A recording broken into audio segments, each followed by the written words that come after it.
Hello, good afternoon friends of the Jose H Garage channel. This afternoon I'm going to make a video for you on how to first diagnose the reason for the water leak from the windshield washer reservoir. To do this, what we have to do is remove it and see if the problem is in the reservoir itself, which has a crack, or in one of the pipes. I was going to buy a reservoir directly because I already assumed it was probably the reservoir, but then I thought I'd buy a reservoir, it's like 40 bucks or something, and then it might not be the reservoir, it's one of the connections, it's an elbow or something, and that's silly. So, first I'm going to disassemble it. I'm going to see where the leak is coming from, and then, depending on that, I'll either change the reservoir or repair the reservoir, or, if it's one of the hoses, I'll repair that. So, let's see how to disassemble the windshield washer reservoir. Okay, the warning light keeps coming on the instrument panel. I'm going to show you. Do you see? This light keeps coming on, indicating that there's no water left, and I fill it up, and nothing. After 5 minutes, it tells me that there's no water left, and then I looked and I'll tell you where it's leaking. So, where it's leaking externally. Now we really have to see where the source is, what we want to see.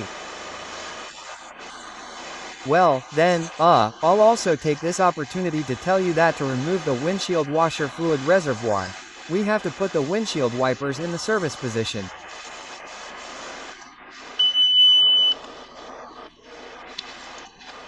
To do that, we go here to car, and while in car, we go to clean them, and inside the windshield wipers, we tell them to the service position, we turn them, we tell them to on.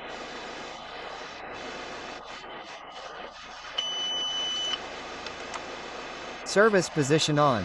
We press it, and you see, it goes into the service position. It has to stay there. Done. The wipers are in the service position. We have to remove this here too. I had this part removed, but I'll show you. And as you can see, the top of the windshield washer reservoir is here, but it's removed with a small turnbuckle that's here and another one that's under this box where I think the EQU and so on were. So, to remove this box and access the screws here, you have to remove the windshield wiper arms because you have to remove this cover first to access the screws. To remove this cover, you have to remove the windshield wiper arms. Here's a video on how to remove the windshield wiper arms, but to remove them, the first thing is to put them in the service position. The next thing we have to do is raise the car with the jack, remove the front left wheel, okay?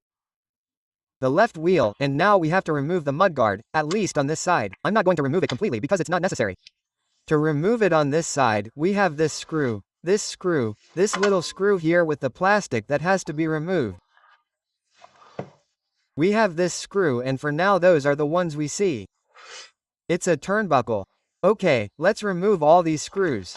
Removing what I told you, I'll take it to this level, but I'm missing one here, the one up there. Okay, it's the only one I need to remove. At this point I already have access to the windshield washer reservoir. So, since it leaks water quickly, I might not need to disassemble anything and I can find out where it's leaking directly. So I'm going to fill it up completely. Let's see if I can find out where it's leaking from here, because I might not need to disassemble everything. Maybe yes, maybe not, but that's what we're going to find out now. Well, anyway, let's see, let's fill the windshield washer reservoir. I've brought water from the tap here, we're going to put it in and see where it's leaking. I'm still with the water pump. What I did was put in a water pump because I thought the problem was the connection between the water pump and the windshield washer reservoir. I was about to buy the windshield washer reservoir directly because it was what suited me. So I put Rhinosil and everything in there as a gasket to fill it from the gasket, okay? And now I've realized that it's not the connection problem. Not at all, but look where it's leaking, it's the pump itself. The water pump leaks for whatever reason, due to heat, wear, or whatever. It's no longer airtight. Let's see if you can see it. See? It leaks through there through the water pump. So, of course, no matter how much I fill it, and in the end it all leaks. And it's the water pump, the little motor, okay? The little motor for the windshield washer. So what I'm going to do is buy the new little motor. Change the little motor and problem solved. Okay, done. Great. It's the easiest thing to fix of all that could be. So, I'm going to order it now. Well, let's go back to the beginning. Here we have the pump that we have broken, and here we have the new pump. I'll leave you a link to Amazon in the video description to buy it, okay? It depends on the time of year and such, between €10 and €15. Okay, well, now we have to remove, as we said, this connector. And this water inlet.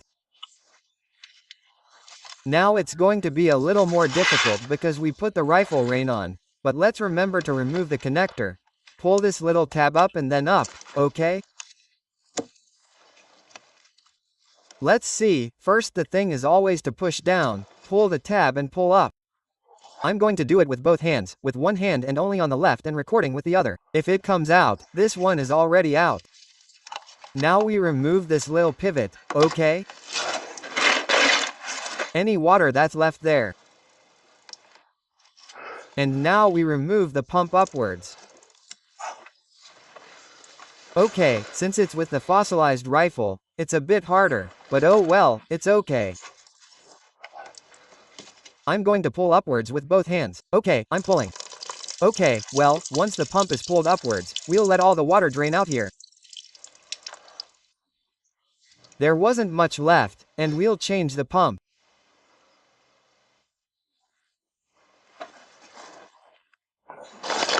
Okay, as you can see, it's the new Melee pump, which is an original brand. See? It's exactly the same. Exactly the same. I'll leave you, I insist, a link in the video description to get it. Come on, let's put the pump down. Okay, we'll put it in here. Make sure it fits down here. We'll put it in up there. Make sure the spout fits. Let's see if with the light and everything I can record it and make a recording. There you see. There the spout has already gone in and now all the way down until it can't go any further, and I'll turn it. There we are. Okay, all the way down, turned so that the spout is facing this way. Okay, there it is.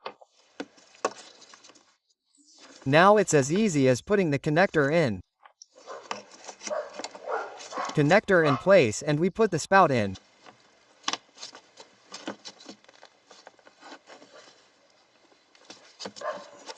Okay, that's it. Okay, little chin. Well, now let's fill the tank. Let's see if there are no more leaks. Okay.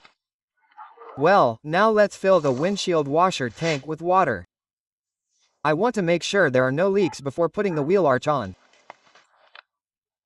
Fill it to the top and let's see if there are leaks or not. That's it. Let's see. Okay, so for now, where there were leaks and drips, there are absolutely no leaks. We have no drips at all. No drips, you see, no drips. So it's fixed, that's it. The whole problem was €10 for the water pump that was broken, I mean, it was cracked. Okay, well, that's it, problem solved. One less problem or one more problem fixed. Whatever you want to say. Well, look, what I want to do is gut this windshield washer pump a little because, look, it has this tape so it shouldn't be there. I'm going to put my fingernail in a little bit and you can see, it's kind of separating. So, what my body tells me is that this was already repaired. They sold it to me like this, with this repaired and with this repaired. Well, repairs are bad because they last as long as they last until they have lasted, and it has not lasted more than a few months. Well, thank goodness that, I mean, it is much more the issue of what will happen to the diagnosis and such, than the €10 that the previous owner should have spent to fix this and not put this protective tape, so it is worthless. Look, I am going to gut it with the cutter and see what we can see. Well, it is already gutted, there is nothing else. This came with, I mean, the water leak was coming through this gasket. It must have had a gasket here for whatever reason, and that gasket has gone to waste, or it does not work, or it does not function, or that when they put it in and repaired it they did not put the gasket. Man, they could have put fossil on it. Probably if I had put rhinosil here and put the hood back, this pump would work again. I don't think I'm going to throw it away because with the rhinosil there it will surely work again, which is what I'm going to do. Okay, well, someday I'll need it. And this is what a water pump has, right? It has more here. This is the little motor. Okay, look, this is the little motor. If you want the part number, here is the part number for the motor, and it doesn't have anything else. I mean, it doesn't have to be original or anything because it's made of plastic, a motor and another piece of plastic. It doesn't have anything else. It's that simple. Well, there you have it. See if the little motor works for you. My recommendation is that if you leak where I was leaking, you put Rensusol on it or any type of water repellent gasket that normally leaks, and this works great, okay? Which is what I'm going to do. Having said that, well, let's put the repaired one back together. I've put the rain fossil all inside, and then here, since there was some left over when I put it in, I've put it all over there, over there, over there, over there. What's dirty is that tape that was stuck there, but I'm going to work on that. Right now, removing it is a pain and it won't go anywhere, and I'll probably never use this, but hey, there it is. Well, once I have an emergency, I'm convinced that this won't leak. It won't leak. I'll try it one day, but come on, I'm sure it won't leak. There you go, that's it. Come on, bye, bye. I hope you found this video useful, friends, and I'll see you in the next video. Bye, bye, friends.